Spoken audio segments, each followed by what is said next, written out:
ساحر صاحب کا نام آتے ہی اتنی یادیں آ جاتی ہیں۔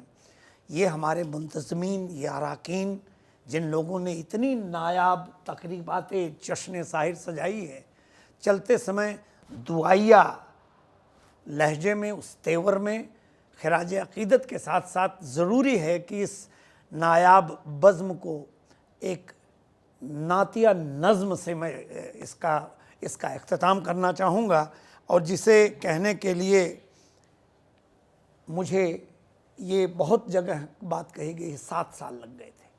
میرا اشارہ صرف اتنا ہے، میں حسینی برہمن ہوں، یہ شرف میرے لیے اللہ کا انعام ہے، لوگ کہتے ہیں مجھے ساگر حسینی برہمن۔ یہ حقیقت ہے کہ یہ تو سچ ہے کہ میں ہندو ہوں، مسلمان نہیں۔ یہ بھی سچ ہے کہ میرے دل سے اذاں اٹھتی ہے۔ میرا صاحبان رحمت نام کا ایک مجموعہ ہے نعت کا، جس میں 200 نعت شریف ہیں۔ آپ میں سے کوئی بھی مجھے فیس بک، واٹس اپ، اس کا ہدیہ صرف محبت ہے۔ اب تک پوری دنیا میں 22,500 کاپیز، ہندوستان کے 5,000 مساجد، 5,000 مدارس میں تحفے کے طور پر دے چکا ہوں۔ اور مجھے یہ بتایا گیا کہ آج تک کسی غیر مسلم شاعر دوارا پچھلے 800 سال میں 200 نعت کا کوئی مجموعہ منظر عام پہ نہیں آیا۔ یہ ہم کو گلزار دہلوی صاحب نے بتایا تھا۔ آئیے یہ نظم سنیں جس کے لیے مجھے لگ گئے۔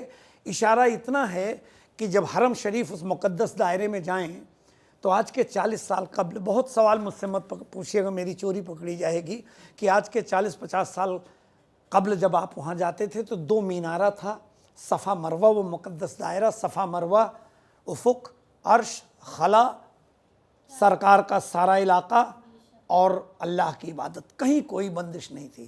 سامنے 90 منزل کا اب زمزم ٹاور ہے، 15 منزل کے اوپر گھڑی رکھی ہے، سجدے سے اٹھیے تو عبادت میں خلل پڑتا ہے۔ اس برہمن کی تخلیق ہے اور بہت نرویک ہو کر کے میں نے اسے لکھا، سنیں آپ۔ ابراج حرم، اور یہ تحفہ میری طرف سے تمام کائنات میں رہنے والے ہمارے مسلمان اور غیر مسلم برادر سب کو پہنچے۔ ابراج حرم، اس میں تھوڑی سی مدد میری شریک حیات نے کی لفظوں کی، جو جارڈن میں پیدا ہوئی تھی، اور سرکار دو عالم کی 34ویں پیڑھی میں ان کے ہمارے ابا سسر جو تھے وہ رئیس دیوان تھے وہاں کے۔ سنیں آپ۔ مرکز علم و عمل تھا یہی صحرائے بسیط، یہ ریگستان۔ قمر بھائی آپ سب خاص طور پہ میں چاہتا ہوں کہ بیدار ہو کے سنیں اسے آپ، کہ مرکز علم و عمل تھا یہی صحرائے بسیط، ہاں یہی فیض نبوت تھا زمانے پہ محیط، یہیں باطل پہ ہوا کرتی تھی سچائی کی جیت، تھا ہواؤں میں صدا امن و اما کا سنگیت، اقتضاد آہ مگر آج بہم سامنے ہے، اٹھیں سجدے سے تو ابراج حرم سامنے ہے۔ وہی وہ قدیمی قافلے جو جیسلمیر سے ہوتے ہوئے جاتے تھے، وہی ارکان و مناسک، وہی حج کی تنظیم، چشمہ زمزم و قدمے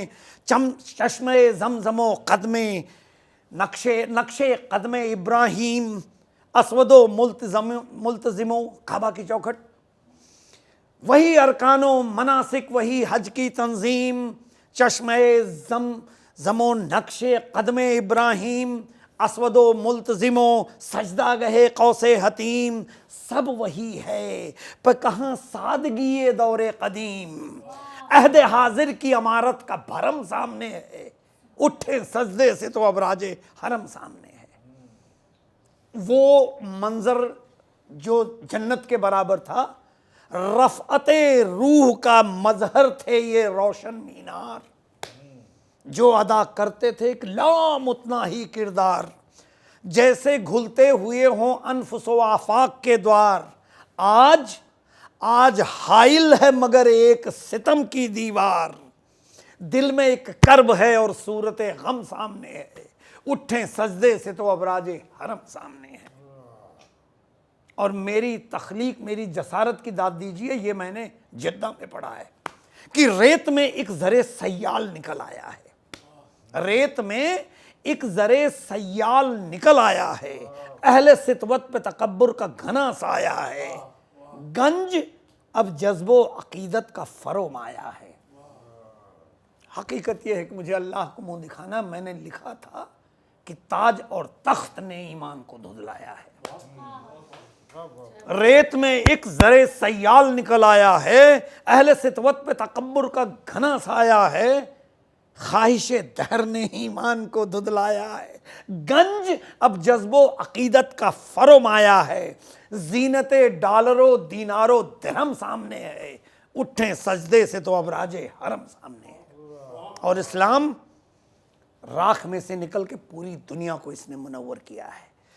پھر سے ایک شیلا برآمد ہو زدود رفتہ، وہ افق اپنی گزشتہ وہ امود رفتہ، عود کر، یہ عربی کا لفظ ہے لوٹ کر آئے یہاں خوشبوئے عود رفتہ، پھر نظر آئے وہی شان نمود رفتہ، ہے یہ حسرت مگر امکان تو کم سامنے ہے، اٹھیں سجدے سے تو اب راج حرم سامنے ہے۔